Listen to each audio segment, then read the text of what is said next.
अगर बीजेपी वाले कह रहे हैं कि बी टीम वाले थे, तो मैं जो कह रहा था वो उसकी पुष्टि इन्होंने कर दिया।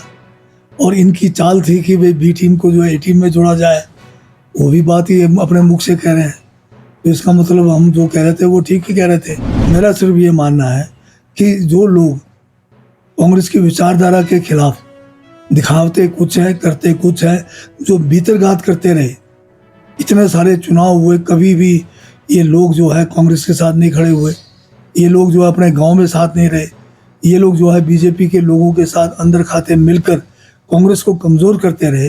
अगर आज उन लोगों को जो है नेतृत्व मिलता है, तो ये कांग्रेस के लिए जो है एक बहुत बड़े, क्या कहते हैं, एक किस्म से ये कहेंगे कि हार है, अपने लिए, अपनी विचारधारा की हार है। और ये तो साफ हो गया।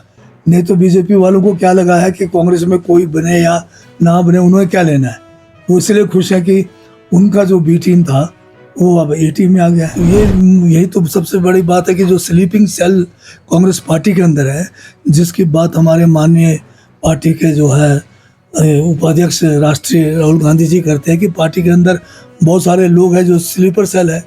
किन्नौर में कांग्रेस जिलाध्यक्ष की नियुक्ति को लेकर पार्टी के भीतर विवाद गहरा गया है। किन्नौर से विधायक और हिमाचल प्रदेश में राजस्व मंत्री जगत सिंह नेगी ने इस मुद्दे पर खुलकर नाराजगी जताई है। उन्होंने कहा कि जिस बात को वह पहले से उठा रहे थे, अब उसकी पुष्टि भाजपा के नेता भी कर रहे हैं। नेगी ने कहा कि उन्होंने इस दौर में कांग्रेस के लिए काम किया जब क्षेत्र में लोग कांग्रेस का झंडा तक नहीं थामते थे। उन्होंने कहा कि उनके पिता ने जिले में कांग्रेस की नींव रखी थी, लेकिन आज ऐसे लोगों को जिम्मेदारी दी जा रही है जो कांग्रेस की विचारधारा के खिलाफ रहे हैं।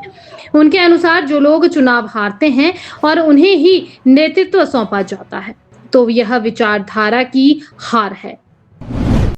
अगर बीजेपी वाले कह रहे हैं कि बी टीम वाले थे, तो मैं जो कह रहा था वो उसकी पुष्टि इन्होंने कर दिया। और इनकी चाल थी कि भाई बी टीम को जो है ए टीम में जोड़ा जाए, वो भी बात ही अपने मुख से कह रहे हैं। तो इसका मतलब हम जो कह रहे थे वो ठीक ही कह रहे थे। आपकी नाराजगी है सर? नहीं किया गया सर? तो संगठन में मैं भी जो है लंबे समय से कांग्रेस पार्टी का झंडा थामे हूँ। करीब 40 वर्षों से ज़्यादा का समय हो रहा है। मैं 2 बार चुना हुआ जिला का अध्यक्ष रहा। ऐसे समय में जो है युवा कांग्रेस का अध्यक्ष बना किन्नौर में, जब किन्नौर में कोई आदमी तैयार नहीं होता था। बॉर्डर एरिया पे मेरे जो है स्वर्गीय पिताजी ज्ञान सिंह नेगी जी 2 बार के एमएलए रहे उस ज़माने में, जब पैदल जो है शिमला तक ज़्यादातर सफ़र पैदल आकर विधानसभा में आवाज़ उठानी पड़ती थी। उन्होंने जो है कांग्रेस की नींव रखी वहाँ पे, और हमने इसको बढ़ा के आज कांग्रेस जो है बहुत बड़ा एक जनजातीय क्षेत्र में जो है कांग्रेस के झंडे के नीचे पार्टी उभर आई है। मेरा सिर्फ ये मानना है कि जो लोग कांग्रेस की विचारधारा के खिलाफ दिखावते कुछ है, करते कुछ है, जो भीतरघात करते रहे, इतने सारे चुनाव हुए, कभी भी ये लोग जो है कांग्रेस के साथ नहीं खड़े हुए, ये लोग जो है अपने गांव में साथ नहीं रहे, ये लोग जो है बीजेपी के लोगों के साथ अंदर खाते मिलकर कांग्रेस को कमज़ोर करते रहे। अगर आज उन लोगों को जो है नेतृत्व मिलता है, तो ये कांग्रेस के लिए जो है एक बहुत बड़े, क्या कहते हैं, एक किस्म से ये कहेंगे कि हार है, अपने लिए, अपनी विचारधारा की हार है। और ये तो साफ हो गया। नहीं तो बीजेपी वालों को क्या लगा है कि कांग्रेस में कोई बने या ना बने, उन्हें क्या लेना है। वो इसलिए खुश है कि उनका जो बी टीम था वो अब ए टीम में आ गया है। और आपको नहीं पूछा गया? तो वो तो अगर मुझे पूछा गया होता तो गलत काम क्यों ना था। तो बीजेपी का जो सूरत नेगी है, जिसकी बात आप कर रहे हैं, वो जो है खुद अब पोस्ट डाल रहा है कि भाई बी टीम वाला जो है अब ए टीम में आ गया। तो इसका मतलब ये मेरी बात को पुष्ट कर रहे हैं कि इनके टीम में थे ये लोग। तो यही तो सबसे बड़ी बात है कि जो स्लीपिंग सेल कांग्रेस पार्टी के अंदर है, जिसकी बात हमारे माननीय पार्टी के जो है उपाध्यक्ष राष्ट्रीय राहुल गांधी जी करते हैं कि पार्टी के अंदर बहुत सारे लोग हैं जो स्लीपर सेल है।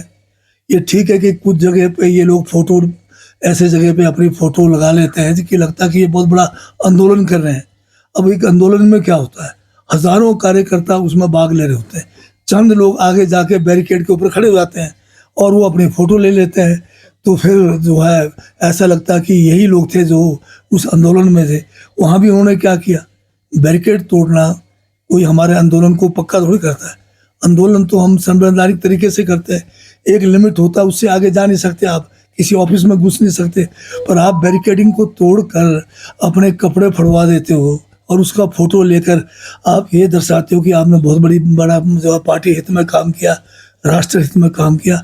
तो ये जो चेहरे हैं, जो है मुखौटा है, उसी से कांग्रेस पार्टी को नुकसान हो रहा है। सर, तो क्या आप ये माने कि जो निगम भंडारी है उनकी पार्टी के प्रति जो निष्ठा है उस पर सवाल है, ये कहना? तो मैं उस इलाके का हूँ जहाँ से इस बात हो रही है। मैं इतने सारे चुनाव लड़ा, मैं तो कभी मेरे चुनाव में नहीं आए। जिसका मेरे साथ टॉकिंग टर्म्स तक नहीं है वो कैसे मेरे जिले का अध्यक्ष होगा? जो है सरेआम जो है पार्टी के विचारधारा के खिलाफ दूसरे पार्टियों के साथ बीजेपी से मिलकर एक स्टेटमेंट उनका बताओ जो कि बीजेपी के खिलाफ किया हुआ। हमने सबसे पहला जो है आंदोलन ओपोजिशन में जब थे किन्नौर से शुरू किया हमने बीजेपी के खिलाफ। हमारे ऊपर 3-3, 4-4 केस बने, हमने केस लड़के जो है कोर्ट से बरी हुए है। ये बताएं कौन से केस में ये लोग फंसे कभी? जनजातीय बॉर्डर इलाके में बीजेपी ने जो है हमारे साथ पिछले 5 साल जब इनकी सरकार थी, हर किस्म से हमें जो है प्रताड़ित किया, लोकतंत्र को कमज़ोर किया और जनजातीय हितों की रक्षा नहीं की। उसके लिए हम लड़े और उसके एवज में हमें क्या मिला? हमें तो इन्होंने जो झूठे मुकदमे बनाकर कोर्ट में खड़े किया है। आज भी एक मुकदमे में मेरे साथ कोई पार्टी के जो कर्मठ कार्यकर्ता 10 से ज़्यादा लोग हैं। वो केस क्या था? यही सूरत है जिसने झूठा केस बना दिया। जनमंच हो गया ख़त्म, उसके 3 दिन बाद लिखा कि जनमंच पे जो है हमने इनको मारने की धमकी दी। एसपी वहाँ बैठा हुआ, मंत्री वहाँ बैठी हुई थी और डीसी वहाँ बैठे, वो गवाह है ही नहीं केस में जो सामने थे, और जो पता नहीं कहाँ से खड़े करके ला दिए। तो हमने तो बड़ी बारी जो है पार्टी के लिए जो है बीजेपी से टक्कर ली है, परंतु आज वो लोग जो बीजेपी के साथ मिले हुए हैं, अगर वो कांग्रेस में आकर अगर किसी तरह से अब हमारे जो है मनोबल को कमज़ोर करते हैं तो ये पार्टी हित में नहीं है।